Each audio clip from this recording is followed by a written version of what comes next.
Okay, so next game here, we're looking for the same exact thing for the person on the bottom.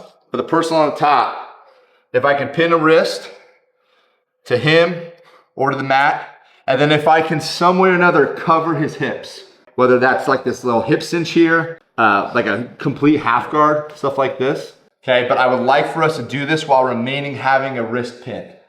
Okay, once again, to the mat or to our partner.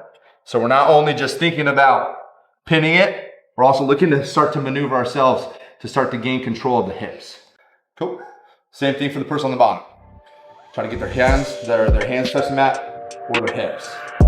Cool. 1, 2, 1, 2.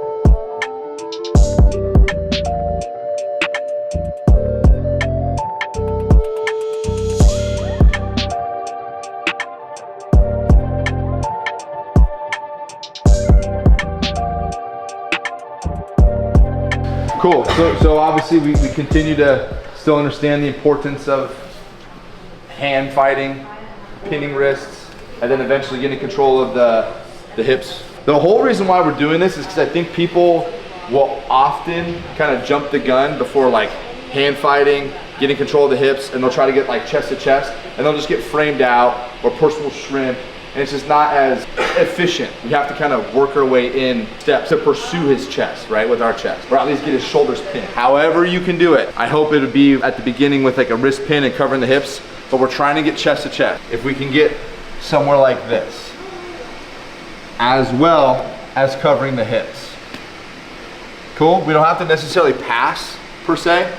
If you can pass, it's fine. But like the emphasis here is if I can get my chest to his chest, both of his shoulders pinned to the mat while I'm covering his hips. Okay, it can be with a cross face. I can still be in half guard like this.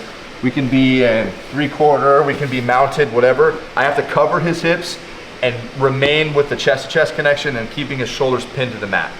Okay, we're starting in that split squat position and we're trying to achieve chest to chest pin, covering the hips, all while the person on bottom is trying to get our hands to the mat or get our hips to touch the mat. I don't want to see is like us get here without like, we're not covering the hips at all and he's able to put like a butterfly in or something like that and then kind of like push us back and like reset us. Let's do it to where first we're winning the hips and then we're getting a chest to chest connection. Okay? We're incrementally working our way forward to like the most advantageous position.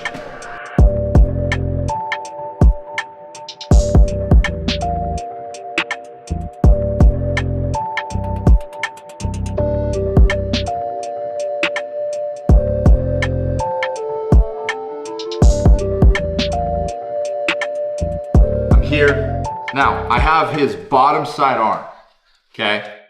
Bottom side arm, I'm gonna look to pin to the mat, okay? And when it comes to pinning things, we're never gonna be pinning where our head is off of it. We wanna put our head over it, right? In order to ensure a solid pin, okay? We're putting all our weight and our head over what we're pinning.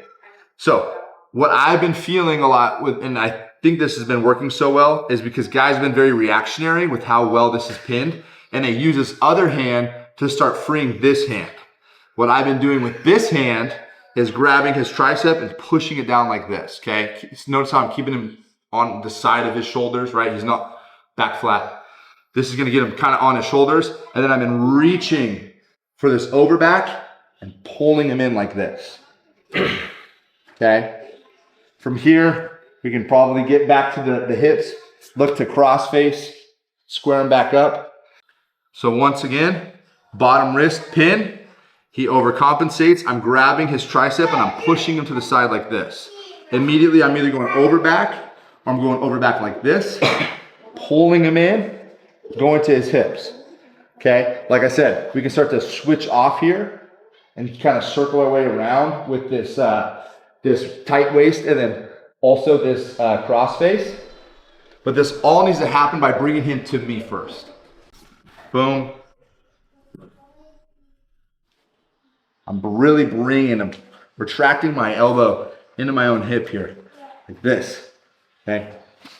Going down to the hips, cross face, flatten them out, chest to chest, covering hips.